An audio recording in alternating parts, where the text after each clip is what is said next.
تو حضرات محترم، قربانی خوش دلی سے کرنی چاہیے۔ اب ذرا دیکھیں کہ قربانی کے لیے کیسا جانور ہونا چاہیے، کیونکہ میں یہ مناسب سمجھتا ہوں کہ چند مسائل پر تھوڑی سی گفتگو کی جائے، کیونکہ فضائل کے حوالے سے تو بہت بڑی فضیلت ہے۔ جو کرنے والا بندہ ہے یقیناً اس کے یہاں رب کی رضا ہوتی ہے اور رکھنی بھی چاہیے، کیونکہ بغیر رب کی رضا کے کوئی عمل بھی قابل قبول نہیں ہے۔ یہ ظاہری طور پر دنیا میں تو بندہ ریاکاری بھی کر لے گا، مجبوری بھی ظاہر کر کے لوگوں کو دکھانے کے لیے بھی کر لے گا، لیکن ایک جگہ ایسی ہے کہ جب یہ حساب کتاب شروع ہوگا تو وہاں پر پھر یہ ریاکاری اور یہ سارے کے سارے جو معاملات ہیں یہ سامنے آ جائیں گے۔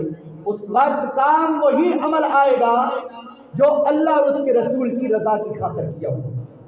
سب سے پہلی بات یہ ہے کہ شرعی طور پر قربانی کا کیا حکم ہے۔ یاد رکھیں کہ شرعی طور پر قربانی کا حکم یہ ہے، اگر وجوب قربانی کی شرائط پائی جائیں کسی بندے میں، یعنی واجب ہونے کی شرائط کسی بندے کے اندر قربانی کی پائی جائیں تو اس پر کیا ہے، قربانی واجب ہے۔ چونکہ میرے پیارے پروردگار نے اپنی لاریب کتاب میں اعلان فرمایا، فَصَلِّ لِرَبِّكَ وَانْحَرْ، فرمایا کہ اپنے رب کے یہاں نماز پڑھے اور قربانی کیجیے۔ اور میرے آقا کریم صلی اللہ علیہ وسلم نے تو قربانی نہ کرنے کے لیے سخت وعید فرمائی ہے۔ حضور نبی آخر الزمان صلی اللہ علیہ وسلم نے ارشاد فرمایا کہ جس بندے پر قربانی واجب ہے اور جو صاحب استطاعت ہے، آگے میں بتاؤں گا کہ قربانی کے لیے واجب ہونے کے لیے کیا شرط ہے، تو فرمایا کہ جس بندے پر قربانی واجب ہے، واجب ہونے کے باوجود اگر وہ قربانی نہیں کرتا، فرمایا قال رسول اللہ صلی اللہ علیہ وسلم من کان لہ ساعۃ ولم یذکا فلا یقربن مصلنا، فرمایا کہ اگر کوئی بندہ قربانی کرنے کی طاقت قوت رکھتا ہے، وسعت رکھتا ہے، پھر وہ قربانی نہیں کرتا، تو میں نبی آخر الزمان صلی اللہ علیہ وسلم یہ اعلان کر رہا ہوں وہ میری عیدگاہ کے قریب نہ قریب۔ یعنی کہ کتنی سخت وعید میرے آقا کریم صلی اللہ علیہ وسلم نے فرمائی ہے۔ فرمایا قربانی واجب ہے، اگر وہ قربانی نہیں کرتا تو پھر اسے کوئی ضرورت نہیں ہے کہ وہ کیا کرے، عیدگاہ کے قریب آئے، یعنی کہ عید کی نماز بھی پڑھنے کے لیے آئے۔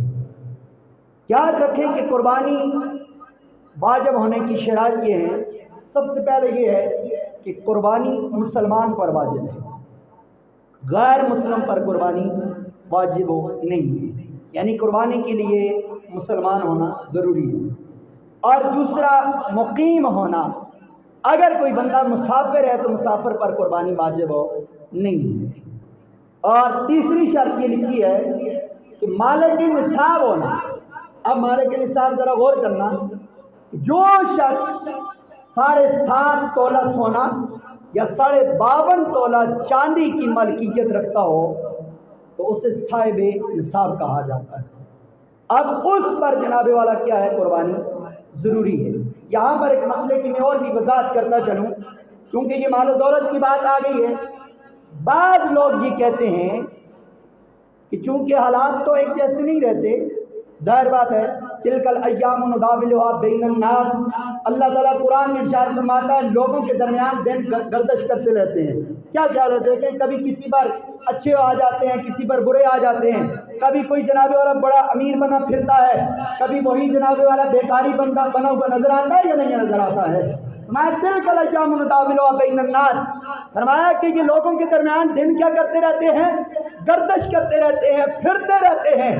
لیکن یہاں پر یاد رکھیں، بعض لوگ اس طرح کرتے ہیں کہ کوئی مجبوری کی وجہ سے قرض لے لیتے ہیں اور پھر اس قرض کو مد نظر رکھتے ہوئے قربانی کو ترک کر دیتے ہیں، کہتے ہیں کہ بھائی اتنا قرض ہے لہذا ہم پر قربانی واجب نہیں ہے۔ لیکن یہ اس بندے کے لیے واجب نہیں ہے کہ جس بندے نے قرض لیا ہے اور اب اس کے پاس اتنا مال نہیں ہے کہ اسے فروخت کرے، یا اس کی ایسی کوئی جناب والا نوکری یا جاب نہیں ہے کہ جس کو وہ مد نظر رکھتے ہوئے دوبارہ جناب والا قرض لٹا سکے اور اتنا آگے بڑھ جائے، اتنا غریب، اتنا مسکین ہو جائے کہ اللہ اکبر اب زکوٰۃ کا بھی وہ حقدار ہو جائے، تو ایسے بندے پر قربانی واجب ہو نہیں ہے۔ لیکن بعض اوقات ایسا ہوتا ہے کہ لوگ لیتے ہیں، مثال کے طور پر قرض لے لیتے ہیں، مکان بنا لیتے ہیں، قرض پر کوئی کاروبار اسٹارٹ کر لیتے ہیں، گاڑی لے لیتے ہیں، اور ہوتا کیا ہے، ظاہر بات ہے قرض ہی ہے، 2 لاکھ لیا، 3 لاکھ لیا، 4 لاکھ لیا، 5 لاکھ لے لیا، تو ہوتا کیا ہے بھائی کہ آپ کی قرض لیا ہے، آپ قربانی واجب نہیں ہے، لیکن ان کے پاس پراپرٹی بھی ہے، ان کے پاس ان کی نوکری بھی ہے، ان کے پاس اس کی مال و دولت بھی ہے کہ جو وہ بھیج کر دوبارہ قرض لٹا سکتا ہے۔ اگر کوئی ایسا بندہ ہے کہ جس کے اندر یہ طاقت اور قوت ہے کہ جتنا قرض لیا ہے دوبارہ واپس اسے لٹا سکتا ہے، اب اس بندے پر بھی قربانی کیا ہے؟ ضروری ہے، واجب ہے۔ سمجھ آ گئی ہے؟ کیونکہ اس کی ضرورت اصلیہ کو دیکھا جائے گا، سمجھ آ گئی ہے؟ اتنی اس کے پاس اگر پراپرٹی ہے کہ جسے بیچ کر اس کا قرض بھی ادا ہو جائے اور اس کے پاس پیچھے باقی رقم بھی رہ جائے، پھر اس بندے پر قربانی کیا ہے؟ یاد رکھو واجب ہے، ضروری ہے۔ اور اس کے لیے علماء نے بڑا آسان طریقہ بھی لکھا ہے، کہا کہ وہ ایسا کرے کسی سے قرض لے لے۔ ظاہر بات ہے اگر شادی، بچے کی شادی کے لیے 4 لاکھ روپیہ بندہ قرضہ لے سکتا ہے، قربانی کے لیے 20,000 یا 30,000 نہیں لے سکتا؟ کیا خیال ہے؟ لہٰذا اس چیز کو بھی مد نظر رکھنی ہے۔ فرمایا کہ مالک نصاب ہونا، یہ لمٹ رکھی ہوئی ہے کہ اتنا اس کے پاس، اور یا لازم نہیں ہے سونا ہی ہو یا چاندی ہو، فرمایا اس کی مالکیت دیکھی جائے گی کہ بھائی کہ اس کے پاس ہے یا نہیں ہے، اس کا مال و دولت باقی جو کچھ بھی ہے اس کو سارے کو کیا کیا جائے گا؟ جمع کیا جائے گا۔ اور چوتھی فرمایا بالغ، یعنی کہ نابالغ پر قربانی واجب ہو نہیں ہے۔ یہ 4 شرطیں فقہاء کرام نے لکھی ہیں۔ فرمایا کہ ایک مسلمان ہو، دوسرا مقیم ہو، صاحب نصاب ہو، یہ واجب کے لیے ہے، اور تیسرا بالغ ہو، اس پر قربانی کیا ہے؟ یاد رکھو واجب ہے، ضروری ہے، وہ ہر حال میں کیا کرے گا؟ قربانی کرے گا۔ نہیں تو میرے آقا کی وہ حدیث مبارکہ جو میں ابھی آپ کے سامنے پڑھی ہے، میرے آقا نے فرمایا کہ اگر قربانی واجب ہونے کے باوجود کوئی بندہ نہیں کرتا ہے تو پھر میں نبی آخر الزمان ہو کر یہ اعلان کرتا ہوں، پھر اسے میری عیدگاہ کے قریب آنے کی بھی اجازت نہیں، بے شک وہ نہ آئے۔ تو حضرات محترم آگے دیکھیں کہ قربانی کے جانوروں کی 3 قسمیں ہیں جو حدیث کی روح سے ہیں، ایک ہے اونٹ، ایک ہے گائے اور ایک ہے بکری۔ یہ باقی بھی جو بھینس آ جاتی ہے، بھینسا آ جاتا ہے، یہ بھی اسی کے زمرے کے اندر آتے ہیں، ان کی بھی قربانی ہو سکتی ہے، بھیڑ ہے، سمجھ آ گئی ہے۔ لیکن یہ 3 قسم کے جانور ہیں، گائے ہے، اونٹ ہے اور بکری ہے۔ اور پھر ان کی عمر کتنی ہونی چاہیے؟ اونٹ 5 سال کا ہونا چاہیے، 5 سال سے 1 دن بھی کم ہوا نا اس کی قربانی جائز ہو نہیں ہے۔ اسی طرح گائے کا 2 سال کا ہونا ضروری ہے۔ اور ہمارے ہاں ایک چیز بھی چیک کی جاتی ہے، وہ بھی بزرگوں کا ایک آئیڈیا ہے، ایک طریقہ کار ہے، اپنی زبان میں کہتے ہیں کہ بھئی یہ دوندا ہے یا نہیں ہے۔ دوندے سے مراد بھی یہی ہوتا ہے کہ 2 سال کا ہوا ہے یا نہیں ہوا۔ اور بعض جانور ایسے ہوتے ہیں کہ وہ 2 سال کے ہو بھی جائیں پھر بھی ان کے دانت تو نہیں آتے ہیں، لیکن یہاں پر دانتوں کا اعتبار نہیں بلکہ اس کی عمر کا اعتبار کیا جائے گا۔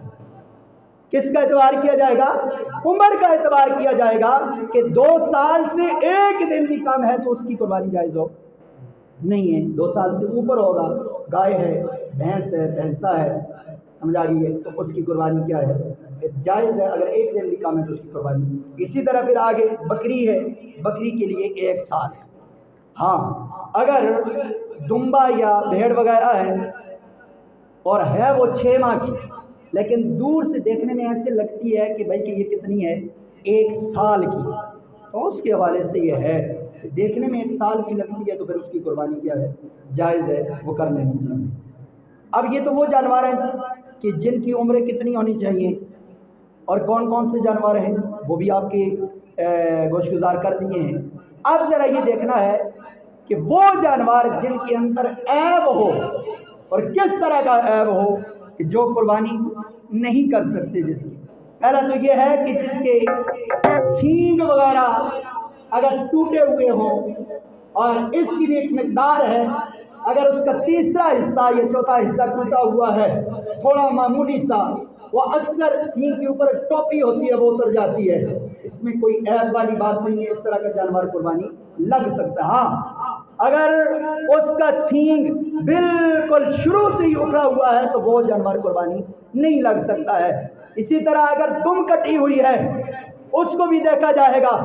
اگر اس کا تیسرا حصہ کٹا ہوا ہے تو ہو سکتی ہے، اگر دو حصے کٹی ہوئی ہے تو وہ بھی کیا ہے، نقص ہے، عیب ہے. یعنی کہ عام لفظوں میں آپ کو تعریف بتاؤں، عیب دار جانور وہ ہے کہ جو دیکھنے میں اس کے اندر کسی جانور کے اندر عیب نظر آئے، نقص نظر آئے، تو وہ جانور کیا ہے، قربانی کے لیے جائز ہو نہیں ہے. اسی طرح اتنا لاغر جانور ہو کہ جو چل کر قربان گاہ تک نہ جا سکے، یا کوئی ایسا جانور ہو کہ جو گھاس نہ چر سکے، سمجھ آ گئی ہے، اور اتنا بیمار ہو کہ اللہ اکبر جسے زبردستی پکڑ کر قربان گاہ تک لے کر جائیں اور پھر جا کر وہاں پر چھری پھینک دیں، پھیر دیں، تو ایسا جانور بھی قربانی کے لائق ہو نہیں ہے.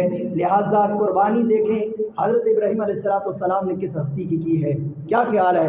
تو پھر ہمیں تو قربانی کے لیے، میں اکثر ایک بات کرتا ہوتا ہوں کہ آج ہمارے ہاں یہ رواج بن گیا ہے، اور خاص کر کے معاشرے کے اندر، کہ ہم لوگ پہلے سے ہی تیار بیٹھے ہوئے ہوتے ہیں کہ قربانی کب آئے گی، اور ہم جناب والا اپنا جانور اتنی زیادہ قیمت، حالانکہ اس کے اندر اتنی قیمت کا وہ ہوتا نہیں ہے جتنی ہم نے رکھی ہوئی ہوتی ہے. قربانی دیکھو خوش دلی کا نام ہے.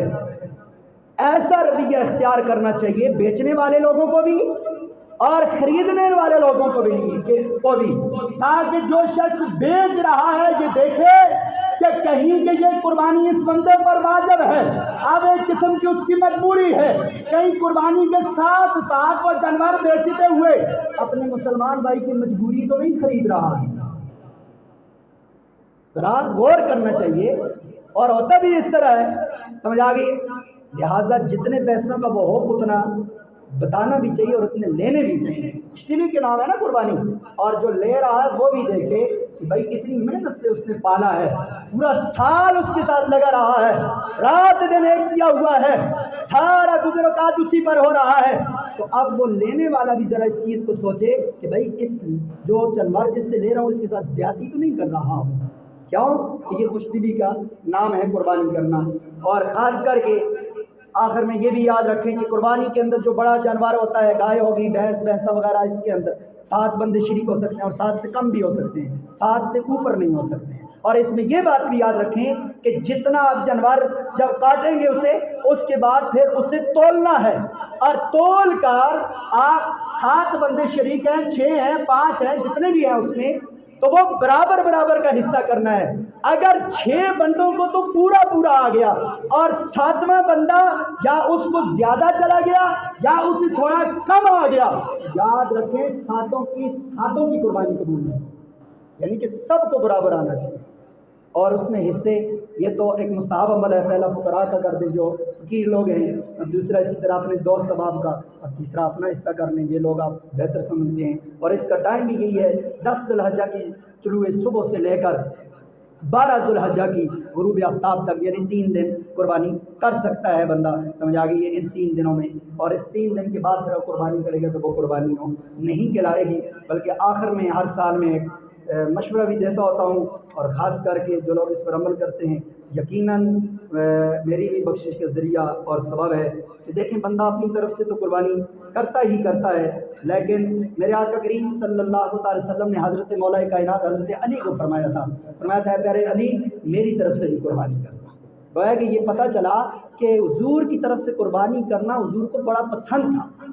ایسے یہی ہے نہیں، لہٰذا جن لوگوں کو اللہ تعالیٰ نے طاقت دی ہوئی ہے، کہہ رہا ہے کہ حصہ اپنا ڈالتے ہیں، میرے نبی کی طرف سے ڈال دیں.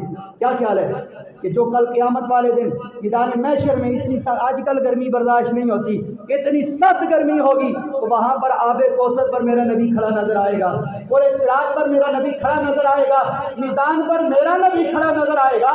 اگر دنیا میں اس نبی کے نام پر اگر ایک حصہ ڈال دیا، اس کی طرف سے قربانی کر لی گئی، تو کیا خیال ہے میرا نبی کتنا خوش ہوگا یا نہیں ہوگا؟ میرے آقا کریم صلی اللہ علیہ وسلم پھر کتنی جناب والا کرم نوازی کریں گے یا نہیں کریں گے.